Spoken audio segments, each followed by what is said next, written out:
ती 13 वर्षापासून पुस्तकामध्ये आहे. महाराष्ट्रातल्या सगळ्या ह्या पोरी ती शिकून मोठ्या झालेल्या आहेत. ती त्यांचे लग्न झालेत आणि त्यांच्या पोरांना ते शिकवतात. त्यावेळेपासून ती कविता आहे.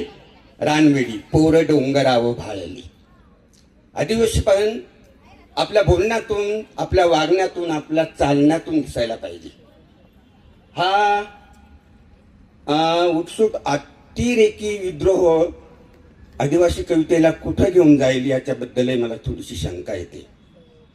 कारण आपण हे जे आता बघा, माझा काय सांगा, मी जरा जुना आहे त्यामुळे त्यावेळेस तसं असेल आणि विद्रोहाचा शोध तुम्हाला नंतर लागला असेल. पण आदिवासी, त्याची भाषा, त्याची शब्द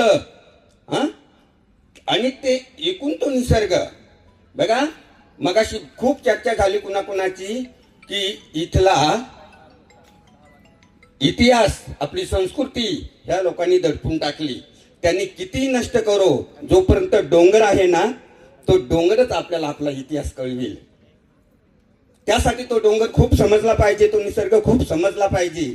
आणि त्यासाठी ही कविता घेतलेली आहे. जास्त बोलत नाही, तुम्हाला कंटाळा येईल. पोर डोंगराव भाळली.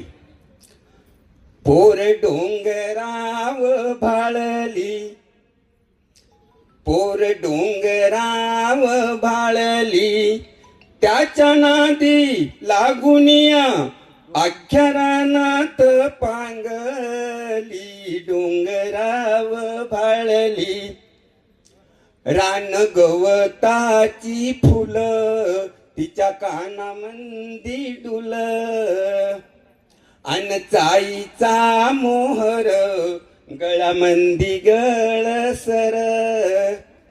आहो टणटणी फुलली तिच्या नाकामंदी फुली, अन बुरांडीची फुलं 3 केसात माळली.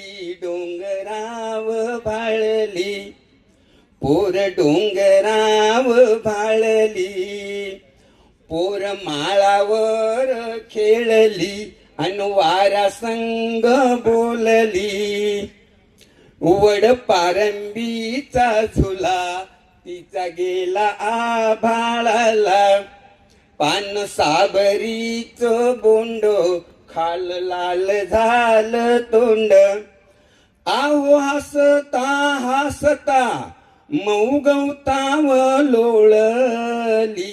डोंगराव भाळली, पोर डोंगराव भाळली, गाई दांडाच्या वाटन चाली.